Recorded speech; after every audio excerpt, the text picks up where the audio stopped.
Shri Venkateswara gold finance తాకట్టులో ఉన్న బంగారాన్ని విడిపించి కొనబడును. సంప్రదించండి 8499070070. ఆయనకి అసలు ఏం చదువుకున్నాడు అనేది ఆయనకి తెలియదు.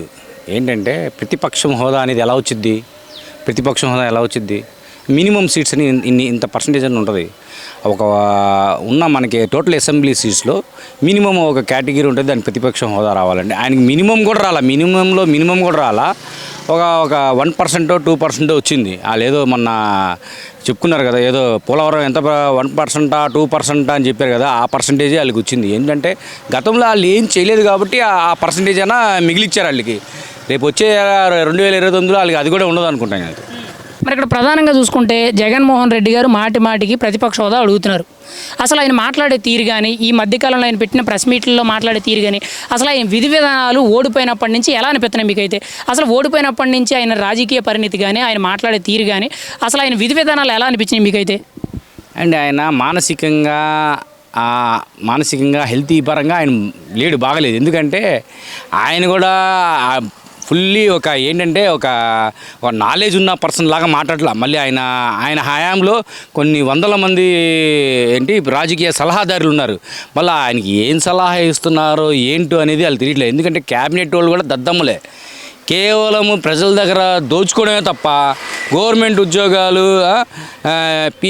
ఈపీపీఎస్సీ ఇలాంటి ఎగ్జామ్స్లో కేవలం వాళ్ళు డబ్బుల కోసం అమ్ముబడిపోయారు. ప్రతి నియోజకవర్గం ఎమ్మెల్యే నుంచి రాష్ట్ర ఓరియంటెడ్గా డబ్బులు తీసుకురావడం, తాడపల్లి ప్యాలెస్కి ప్యాకేజ్ పంపించడం చేసి లాస్ట్ 5 years చేసిందంతా ఇదే. అమ్ముకున్నాడు, పోస్టులు అమ్ముకున్నాడు, ఉద్యోగాలు అమ్ముకున్నాడు, రాష్ట్రానికి వెనకాల తీసుకెళ్ళిపోయాడు 30 years.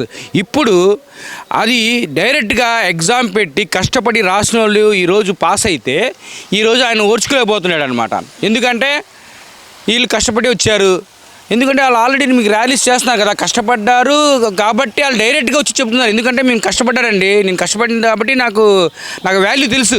కష్టపడలేదు కాబట్టి ఆయన డబ్బులకు దోచుకున్నాడు కాబట్టి వాళ్ళు కనపడట్లా. ఈరోజు అనేది వెరిఫికేషన్ జరుగుతుంది, దీనిలో సీరియస్ యాక్షన్ కూడా రాష్ట్ర ప్రభుత్వం తీసుకుంటుంది. ఇక్కడ ప్రధానంగా చూసుకుంటే నారా లోకేష్ గారు మెగా డిఎస్సీ మీద తప్పు జరిగింది అంటున్నారు కాబట్టి అసెంబ్లీకి రండి, 3 రోజులు నేను ఇక్కడే ఉంటాను, మీకోసం కుర్చీలు అందరూ అసెంబ్లీలో అందరూ ఎదురు చూస్తున్నారు, మీరు వస్తే దాని గురించి మాట్లాడదామని చెప్పి సవాల్ విసిరారు. కానీ జగన్మోహన్ రెడ్డి గారు అసెంబ్లీకి రాలేదు. నారా లోకేష్ విసిరిన సవాల్ గురించి అసలు స్పందన లేదు. దీని గురించి మీరేమంటారు? మరి ముందు ఆయనకి ధైర్యం లేదు. ధైర్యం ఉంటే సవాల్ ఇస్తే రావాలి కనీసం. ఎందుకంటే ఆయన ఒక అసెంబ్లీకి వస్తే సీఎం మొహం చూడాలి, ఎక్స్ డిప్యూటీ సీఎం మొహం చూడాలి, స్పీకర్ అయిన మొహం చూడాలి. ఇవన్నీ ఆయన చూడలేడు అనమాట.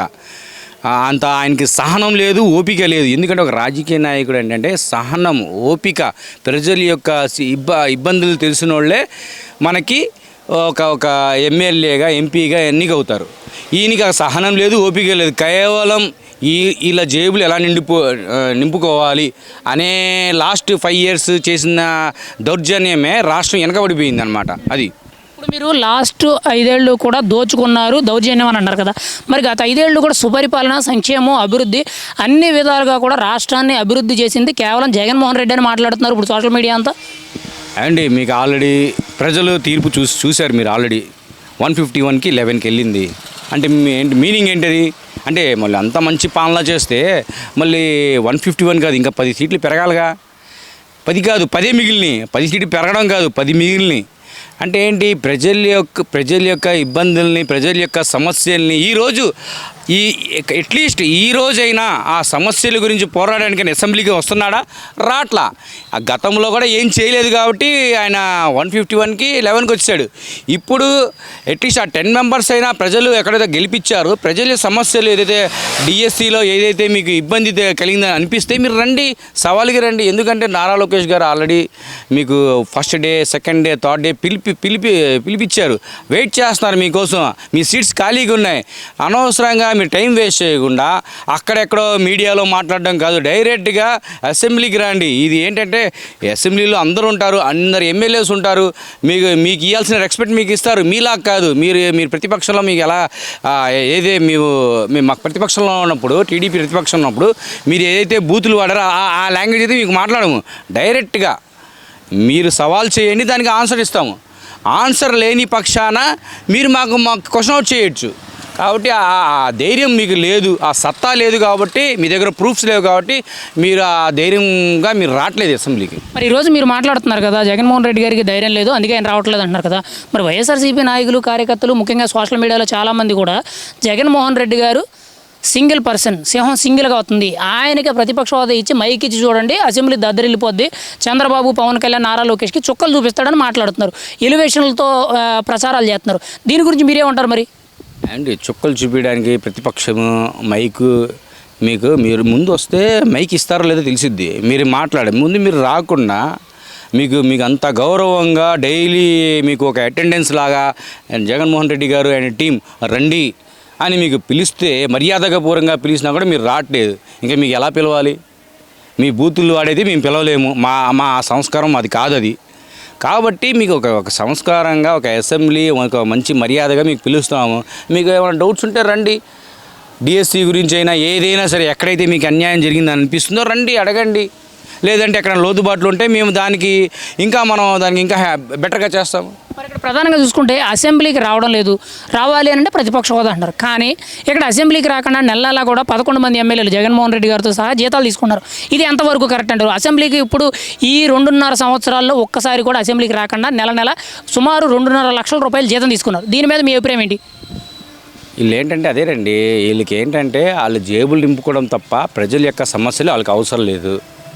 ప్రజల యొక్క సమస్యల గురించి ఆయన ఆ ఫస్ట్ డే నుంచి ఆయన ఎప్పుడైతే సీఎం ఆయన ఫస్ట్ డే నుంచి తెలుసుకుంటే ఈరోజు 10 సీట్లు పెరిగాయి. ప్రజల సమస్యలు ఎప్పుడైతే ఆయన పక్కన పెట్టేశాడో, ఆయన జేబు నింపుకోవడం ఎలాగా, ఏదైతే మెగా డిఎస్సి ద్వారా ఇంకోటి ద్వారా ఎలాగైతే ఆయన మద్యం ద్వారా, గంజాయి ద్వారా ప్రజలకి నష్టం చేయడం, స్టూడెంట్స్కి లైఫ్కి నష్టం చేయడం, అలాగే జాబ్ క్యాలెండర్స్ లేక, అలాగే ఏంటంటే తల్లికి వందనం అని చెప్పేసి ఇంకోటి ఏదైతే ఆయన చెప్పింది ఎలక్షన్స్లో చెప్పింది ఒకటి, చేసింది ఒకటి కాబట్టి 151కి 11 ఇచ్చేశారు. రేపు ఈయన ఈ అసెంబ్లీస్ కూడా ఇంకా ఈ 2 ఇయర్స్ అసెంబ్లీస్ కూడా రాలేదనుకోండి, ఆ 10 కాస్త 1 అవ్వచ్చు, 0 కూడా అవ్వచ్చు, చెప్పలేము. ఫైనల్గా అయితే ఒక మాటలో మీ అభిప్రాయం ఏంటి? పబ్లిక్గా 2029లో మళ్ళీ జగన్మోహన్ రెడ్డి గారు ముఖ్యమంత్రి అయ్యే అవకాశం ఉందంటారా లేదంటారా? అసలు మీ అభిప్రాయం ఏంటి? ఆయన గెలుస్తారా లేదా? ముందు 2029 ఆయన ఎలక్షన్ గెలవాలంటే అసెంబ్లీకి రావాలి. ఆయన ఏమేమి చేయాలనుకుంటున్నాడు అనేది, ఇది అన్యాయం జరుగుతుంది చెప్తేనే కదా మనము, ఇది అన్యాయం జరుగుతుంది చెప్తేనే కదా రావాల్సింది. ఆయన రాకుండా, అసెంబ్లీకి రాకుండా ఆయన ఎలా ఓటేస్తారు? ఎవరు ఓటేయరు. ఖచ్చితంగా 2029లో 11 కాస్త 1 కూడా అవ్వచ్చు, 0 కూడా అవ్వచ్చు.